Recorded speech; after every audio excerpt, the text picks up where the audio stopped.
Hey everybody, welcome to Your Move. I'm Andy Stanley. Have you ever met anyone you wish you'd never met? Of course you have. Isn't it interesting that the folks we met are often associated with our greatest regret? And that's what we're talking about today, right here on Your Move.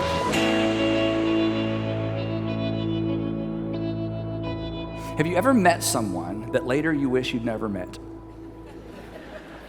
Nervous laughter. Yes, and no elbows, and don't lean over and look, okay? Have you ever met someone that you wish you never met? Or maybe that's too personal. How about this? Has your wife or your husband ever met someone you wish they had never met? That maybe they wish they never met, or maybe they're a little bit too happy that they met. I mean, you know what I'm talking about? Or maybe have your kids ever met people that you wish they had never met? And all of us have a story, and the answer is yes. And this is such a strange dynamic, but we're going to talk about it for a few minutes. It's folks we've met, isn't this true? It's folks we've met that are connected to our greatest regret. I don't know what your greatest regret is, but I bet you weren't alone, right? I don't know what your greatest regrets are, but chances are you weren't alone. Or if you were alone, it was still connected to a relationship. And this is such a strange thing because our greatest regrets involve people oftentimes. And the people they involve, they're not our enemies. They're not people that we're hostile with. I mean, we're on our guard around people that, that have hostility toward us.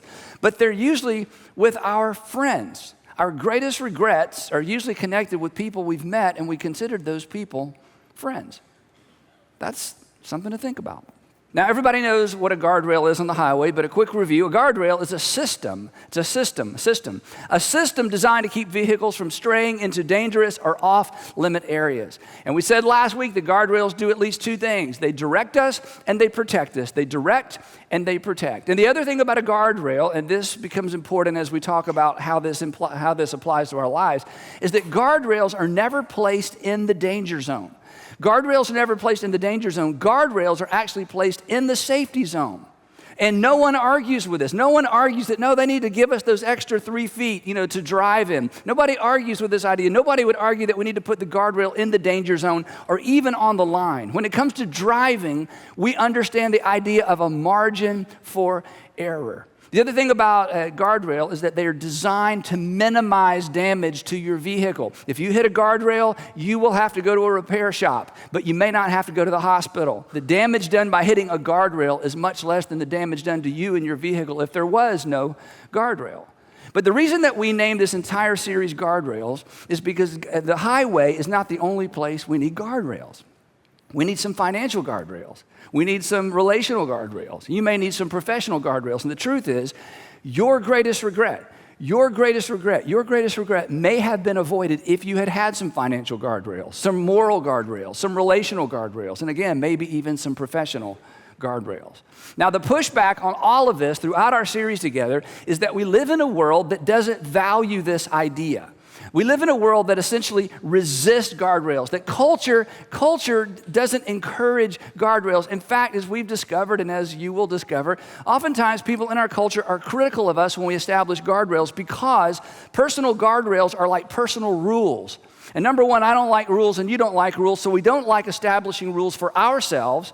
But oftentimes when we establish rules for ourselves, it's a little bit threatening to the people around us. Culture doesn't like guardrails. Culture is content with painted lines, just lines on the side of the road. But the interesting thing is this, and we've all experienced this, or we've all maybe participated in this, that even though culture doesn't celebrate guardrails, at the same time, culture will shame us and blame us and mock us when we end up in a ditch financially, or we end up in a ditch in our marriage, or we end up in a ditch with one of our kids, or an important relationship or professionally. So this is an incredibly important topic. It's a little bit complex. It doesn't fall so much in the category of right or wrong, as we're going to discover. It really falls more in the category of wisdom, and that makes it a little tricky, and that makes it a little intangible, and it makes it a little soft, and perhaps even a little mushy. But it's extraordinarily, extraordinarily important. Today, specifically, I want to talk about your friends and your associates, and what it means to establish guardrails in the realms of our friends and our associates. These are the people that you run with. These are the people that you play with. These are the people that you work with. It's the folks that are a part of your life on an ongoing basis. And the reason we need guardrails relationally, and the reason we need guardrails even with the people that we consider our friends, is what we've already said. It's the folks we've met that generally are part of our greatest regret. Now, the pushback today a little bit, just to kind of jump ahead, is that as I'm talking, you may be tempted to think, gosh, you're being so judgmental because we're talking about your friends. These are my friends. These are the people I work with. They've been in my life a long time. And it sounds like you're asking me to be judgmental. So I want to talk about that right up front because this is a big, big deal. This is not about being judgmental. This talk today is about exercising good judgment. And there's a big difference, and I want to explain the difference real quick, and then we'll jump into this content. Being judgmental is me forming an opinion about you. So if I'm judgmental, I've set myself up as a judge, and I'm judging your behavior. Judgmental is when I draw like a critical or maybe a harsh conclusion about you, expecting you to act or be different. But good judgment is different. Good judgment is about me. Good judgment is about drawing conclusions about my life. Good judgment is, in light of my past experience, the things that are most tempting to me, where I've been in the past, what happened in that last relationship, that last marriage, the way I grew up, in light of my past experience, in light of my current circumstances. I'm really mad. Current circumstances just broke up. Current circumstances just started this new job. In light of my current circumstances, in light of my future hopes and dreams, what is the best thing or what is the wisest thing, not for everybody else to do? I'm not judging you. What you do is none of my business. What is the wise thing for me to do? Judgmental assumes something about the other person. This is all about you. This is how you should respond in light of your future hopes and dreams. When you were a child, when you were growing up, when you were middle school or high school, your mom or dad or your mom and dad or your uncle or your grandparents or whoever had responsibility for you, they were, if they were good grandparents, aunts, uncles, or parents, they were paranoid regarding your friends. They were. They paid such good attention to your friends, right? In fact, there were times when they said, you can't go over there, she can't come over here, you can't date her, they would forbid you. Some of your moms read your journals, ladies, if you had journals, they would sneak in there, read your journal, you'd find out, you'd be so angry, and you'd put tape on the bottom of your door to see if anybody came in your room, And then your mom took the door off. I know that's kind of a thing, take the door off. We never did that. That's kind of odd, but hey, sometimes you got to do what you got to do. Some of you, they were so extreme and the situation was so extreme, maybe they pulled you out of that school and put you in a different school. Maybe they just packed up and moved, just left the community, left the state. We're going to London. We got to get you out of this environment, And when you were on the receiving end of that, your response was like, most kids are like, you're being so judgmental, you're judging my friends. Well, now, many of you are parents, and you are paranoid-er, okay? And the reason you're paranoid-er is because you remember who?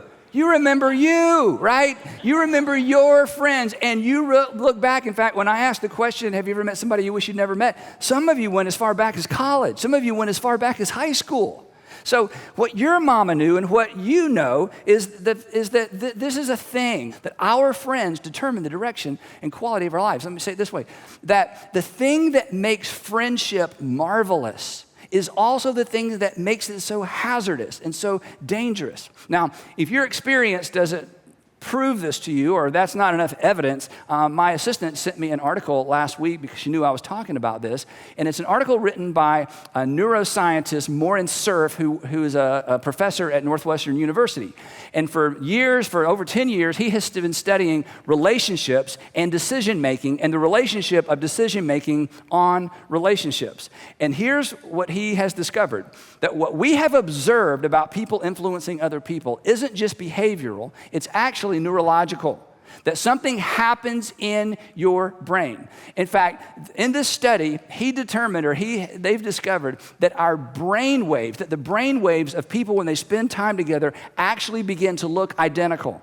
That the brain waves, before the behavior, before the attitude change, there is something that happens on the inside in our brains when we spend time with other people. Brain waves begin to line up.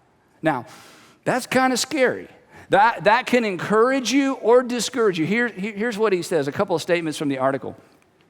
He says, the more we study engagement, we see time and time again that just being next to certain people actually aligns your brain with them. So look to your left, look to your right, okay? That while we sit here together, your brain waves are being aligned with them. In fact, it just happened. It did. Let me tell you how it just happened. Words came out of my mouth, I vibrated the air in the room, and then you laughed with people you've never met with before. It just happened.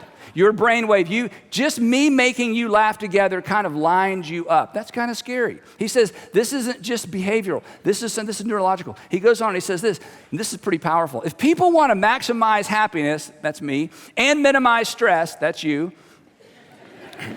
Don't we all want to maximize happiness and minimize stress? Look at this conclusion he draws. They should build a life that requires fewer decisions. How? By surrounding themselves with people who embody the traits they prefer.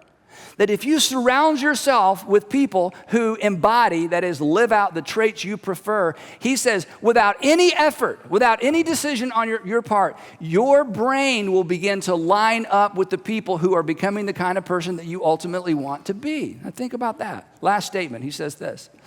He says, over time, they'll naturally pick up on those desirable attitudes and behaviors. But the flip side is true as well. Over time, you can pick up on undesirable attitudes and behaviors. With no effort, just being in proximity, simply doing life with, being with people who are moving in a particular direction, something happens in your brain and in my brain. Now, is that judgmental? No, that's just true.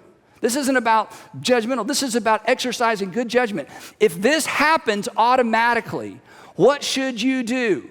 If this happens automatically, how do I harness that? How should I respond? This isn't about being judgmental. Come on, look over here. This is about your future. Your future will be impacted by the people that you do life with. Now, interestingly enough, 3,000 years ago, before we were able to look at the brain, King Solomon, Israel's third king, there was Saul and David, and then his son Solomon became king, considered one of the wisest men who've ever lived. Some people say the wisest man who will ever live. 3,000 years ago, he makes a statement that punctuates what we have finally discovered. 3,000 years ago, here's what Solomon wrote. He said, walk with the wise, and you automatically, with no effort, no intentionality, you don't have to write anything down, you don't have to remember anything, you don't have to study for a test. Walk with the wise, and you will, over time, become wise. It's just going to happen automatically. Now, what is wisdom? We've talked about this. Wisdom is somebody who understands that life is connected, that the dots connect, that my past connects to my present, which is going to be some sort of predictor of my future. That's what wisdom is. And he says, if you spend time with wise people, over time you will become wise. That wisdom is contagious. Imagine that. It just rubs off. Do life with the wise, and you will be wise. And then there's a second part of this, for, or the way I memorized this a long, long time ago, the word was but, because it's a contrast. He says, but, or for, a companion of fools ultimately suffers harm. Now, we don't use the word fool because, you don't want to call someone a fool, but in the Jewish Bible, in the Jewish scriptures, a fool was a person who did not live carefully. A fool was somebody who did not understand about how the past connects to the present. That's a predictor of the future. A fool is somebody that just lives for the day. But the interesting thing about what Solomon said is what he doesn't say. Let me read it to you again. Walk with the wise and you become wise. Okay, if I hang out with wise people, I become wise. You would expect him to say, hang out with fools and you'll become a fool, but he doesn't say that. What Solomon says is that it's worse than that.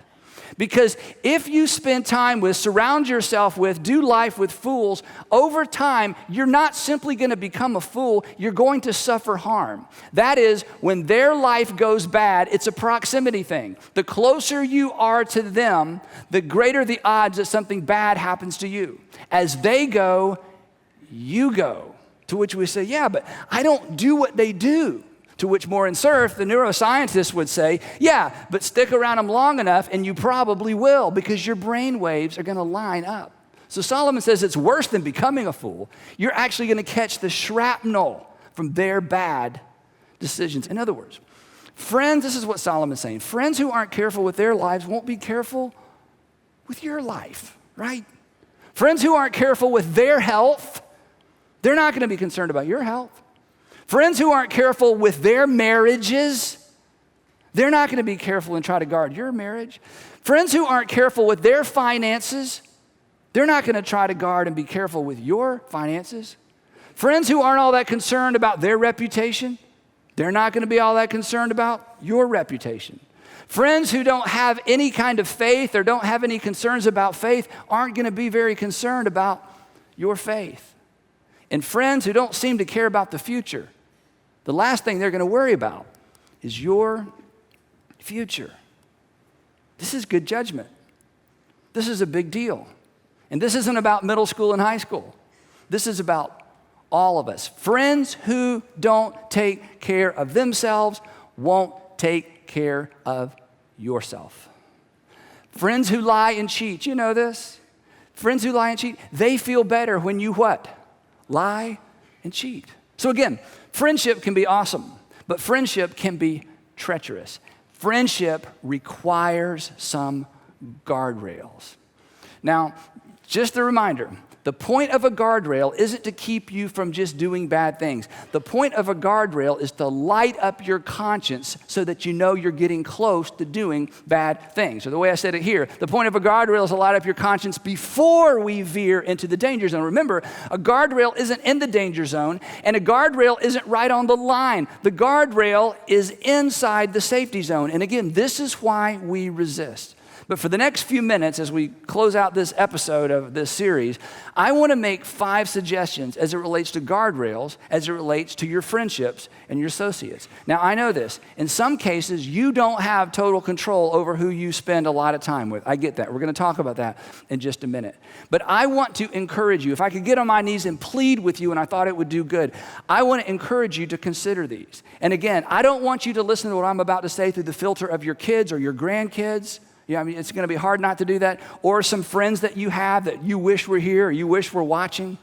I just want this to settle in over us as we consider our future, because your friends and your associates impact the direction of your life. So here's 5 suggestions. Again, these aren't rules. You don't need to write these down. You may want to go back and listen to this or look at these later. But 5 suggestions just to get you thinking about guardrails as it relates to folks you've met, so that they won't become the next regret. Here's the first one. When it dawns on you that your core group isn't moving in the direction you want your life to be moving, that should light up your conscience. When it dawns on you, you know what, we love the same music, we love the same food, we love the same artists, we have so much in common, but when I look at the direction this group is moving in, it's not really the direction I want my life to move in. That's a warning. That's a guardrail. That's not a good or a bad thing. That's a wisdom thing, and you got to pay attention to that, because relationships are not static. Relationships are either growing or decaying. They're getting better or they're getting worse. Where people are heading is a good indicator of where they're leading. And none of us think about our group of friends as leading us anywhere. But here's what you know in hindsight. Your friends ultimately lead you, just like you are ultimately leading other people through a group of friends. This is just the nature of relationships. So when it dawns on you, your core group isn't moving in the direction you want your life to be moving, that should light up your conscience. Here's the second one. When you catch yourself pretending to be someone other than who you really are, that should light up your conscience. In other words, when you catch yourself nodding and you're thinking, I don't believe this, but my head's doing this. What's going on? When you feel the pressure to pretend to be somebody other than who you truly are, that's a red flag. That should light up your conscience. That should make you rethink or reconsider the nature of this relationship. Because as you know, your views and values hopefully are being shaped around things that are going to serve you well in the future. But when you find yourself agreeing on the outside with things you disagree on the inside, hey, that's a red flag. That should light up your conscience. Don't settle for friends who force you to pretend to be somebody you're not. Because here's why. Because you are lying to them, which means you're not a good friend. And if you lie to yourself long enough, you will become someone other than yourself. This happens all the time. And pretending is lying, and pretending is never healthy. Third one is this. When you feel pressure to compromise.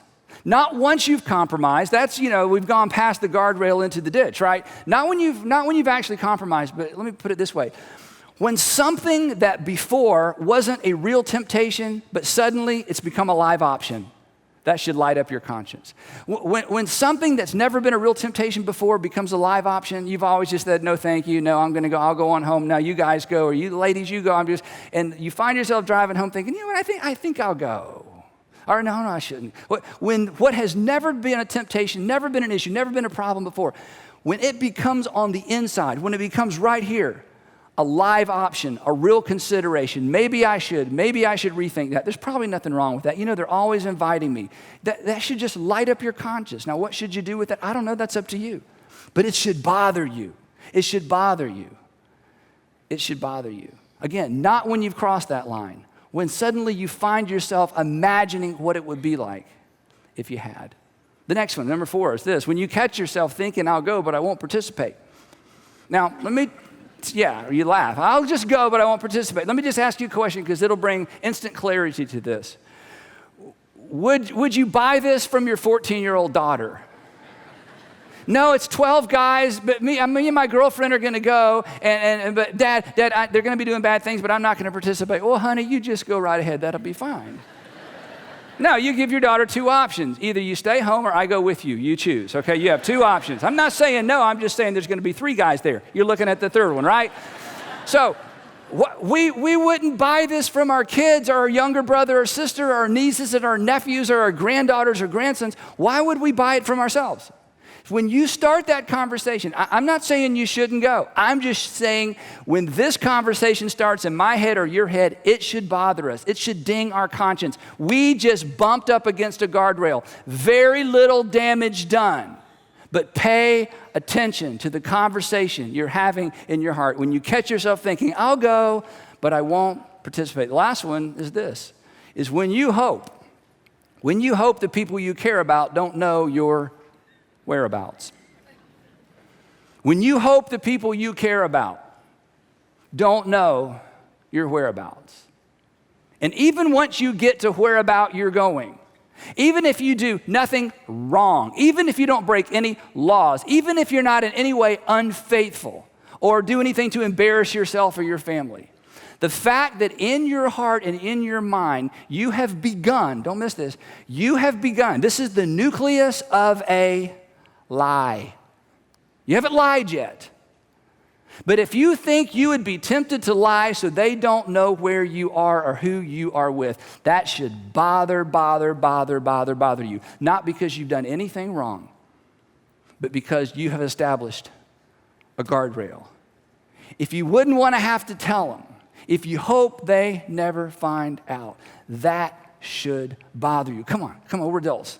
That should be enough. That should tip you off. Okay, if I don't want the people that I care about to know where I am, to know my whereabouts, then I have no business going. Now, I get this. If this sounds kind of over the top and narrow and so judgmental, or maybe, this is good for kids but not for me, I get that. But here's why I'm adamant. Here's why I'm sure. Here's why, again, if I could get on my knees and beg you to do this and you do it, here's why I feel so strong about this. Partly because of what I do and the stories I hear. Partly because of the world we live in. Partly because I know myself. And partly because tomorrow morning, hundreds of people in this community, thousands of people in our city, maybe tens of thousands of people in our state, and hundreds of thousands of people all over our country are going to wake up tomorrow morning, stumble in the bathroom, look in the mirror, and wonder. They're going to wake up and look at who they woke up with, and they wonder. They're going to see in the mirror a person that they didn't think they would ever see in the mirror. And they're going to wonder. And they're going to wonder, how did this happen? How did this happen? How did this happen to me? How did I get here? Whose life is this? And the answer to all of their questions is the same answer. Our friends still determine the direction and the quality of our lives. It's why you need guardrails. It's why I need guardrails. It's why we need some internal rules that light up our conscience, not when we get into the danger zone, but long before we get there. Now, Jesus said something so significant, but we missed this. This is one of those little subtle Jesus sayings. It's not a popular one. It's not a famous one, but it should be.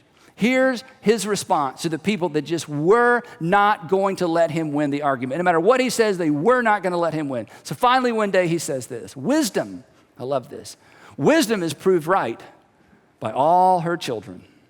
In other words, time will tell. Wisdom always has the last at bat. Wisdom always has the last word. But because wisdom is not an absolute, there is always a counter argument to be made. In other words, these 5 suggestions I've given you, I guarantee you, you are smart enough to go home or get in the car with your friends or your family or to sit down with me and give me a counterpoint for all of those things, why that's the most ridiculous thing in the world, why that's silly, Andy, you shouldn't tell people like that. You shouldn't plant those kinds of seeds. You're so judgmental. You're making everybody be afraid. I mean, and you could win the argument. Because wisdom is not an absolute. Wisdom plays in the gray space. Wisdom plays just inside the borderline, oftentimes from relational, financial, and personal disaster. Put it this way. Wisdom will allow you to win the argument, but ultimately you'll lose in life. That was Jesus' point. That wisdom is proved right, not in the courtroom, not in the debate. Wisdom is proved right by the outcome. And establishing personal guardrails as it relates to friends and associates, establishing personal guardrails, it's not a lack of concern for other people. It's not a lack of love for other people. This isn't even about other people.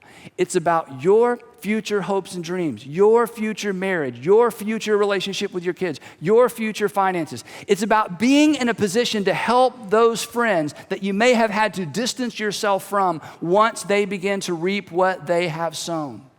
It's not a lack of love. In fact, it's an expression of love.